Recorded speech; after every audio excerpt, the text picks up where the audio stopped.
কেউ যদি কুরবানি শরীকে দেয় এবং একজনে সুদ খায়, এমন লোকের সাথে কুরবানি দিতেছে, সে জানে অমুকে সুদ খায়, সুদখোরের সাথে কুরবানি দিলে, অথবা আপনি এমন একজন চাকরিজীবীর সাথে কুরবানি দিতেছেন যে লোকটা নির্ঘাত ঘুষ খায়, টেবিলের নিচ দিয়া খাম দিয়া বিকাশের অ্যাকাউন্টে, ব্যাংকের অ্যাকাউন্টে ইন্টারেস্ট ভাগাভাগি করে, মানে উফরি নেয়।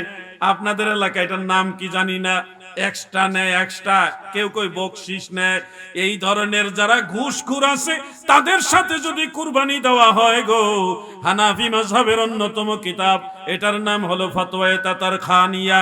সেই তাতারখানিয়ার মধ্যে উল্লেখ রয়েছে, যদি আপনি নামাজি হন, পরহেজগার হন, তাহাজ্জুদ নামাজও পড়েন, সব সময় তাসবিহ নিয়ে বসে থাকেন, কারো হক মারেন না, কখনো মিথ্যা কথা বলেন না, কোনো সময় মানুষের সাথে খারাপ আচরণ করেন না, এত বড় বুজুর্গ আপনি, আপনিও যদি সুদখোর, ঘুষখোর অথবা হারাম টাকা দিয়ে যে কুরবানি দিচ্ছে তার সাথে যদি আপনি শরীকে কুরবানি দেন, আপনার কুরবানি আল্লাহর দরবারে কবুল হবে না।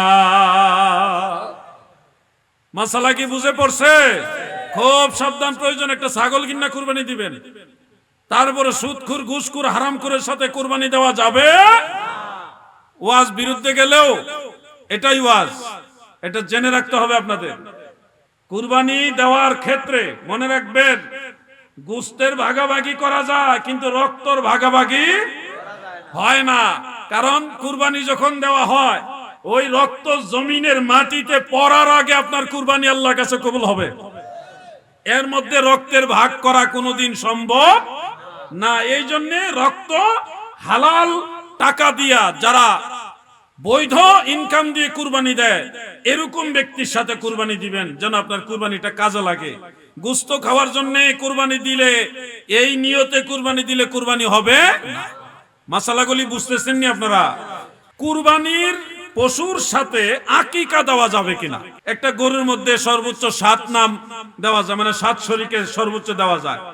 একজনে দেখা গেছে ওনার ছেলের আকিকাটা কুরবানির সাথে এই গরুর ভিতরেই দিতে চায়। ছেলের আকিকা হিসেবে 2 শরীক, কয় শরীক? 2 শরীক, আর 5 শরীক দিতেছে কুরবানি, টোটাল হলো 7 শরীক। এইভাবে দিতে পারবে কিনা, এই প্রশ্নটা আমাদেরকে অনেকেই করে। করার পরে আমরা তখন বলি, আপনারাও জেনে রাখেন, ফুকাহে আহনাফ অনেক হাদিস গবেষণা করে, বহু সংখ্যক হাদিস একসাথে স্টাডি করে, রিসার্চ করে ওনারা রায় দিয়েছেন যে কুরবানির গরুতে অথবা উটের ভিতরে, পশুতে আপনারা কুরবানির শরীকের পাশাপাশি চাইলে ছেলে মেয়ের আকিকাও দিতে পারবেন, একই পশুতে দিতে পারবেন, জায়েজ আছে। এখন আহলে হাদিস যাদেরকে বলা হয় তারা বলে, এটা সহিহ হাদিসে আসেনি। বেচারা জানে না এটাও সহিহ হাদিসে আছে। এখন বলবে কোন সহিহ হাদিসে আছে? বাবা তুমি পড়ালেখা করো, বাংলা বই পড়ে ফতোয়া দিলে হবে না। একটা কিতাবের নাম হলো মুসান্নাফ ইবনে আবি শাইবা, 1200 বছরের আগের কিতাব। কয়শো বছর? ওই সময় আহলে হাদিস নামে কোনো দল ছিল না। এই আহলে হাদিস দল যখন অস্তিত্বই ছিল না, তখন ওই কিতাব ছিল মুসান্নাফ ইবনে আবি শাইবা। এই কিতাব যিনি লিখেছেন উনি ইমাম বুখারীরও উস্তাদ, ইমাম মুসলিমেরও উস্তাদ, ছোটখাটো আলেম নি। ইমাম বুখারী 6.5 লক্ষ হাদিস মুখস্থ জানতো।